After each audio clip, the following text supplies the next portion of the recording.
Please subscribe my channel and press the bell icon for more updates. Hello students, welcome to MS classes. In the last video, we did the self-inductance. In today's lecture, I am going to discuss about the expression for self-inductance for a long solenoid. So let's see. This is the long solenoid I have taken, where the current passing through it is I. So as the current is increasing, you can see the magnetic field lines start passing through this long solenoid. Okay.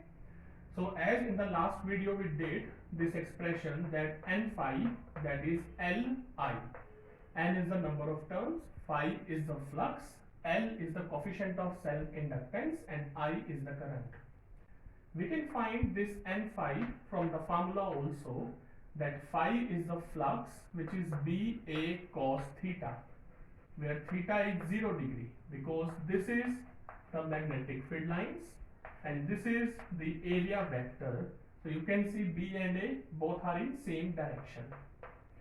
Now what is the expression for the magnetic field for a solenoid? That is mu naught n I. Now what is small n? Small n is the number of turns per unit length. So we can write it as capital N by L I into A.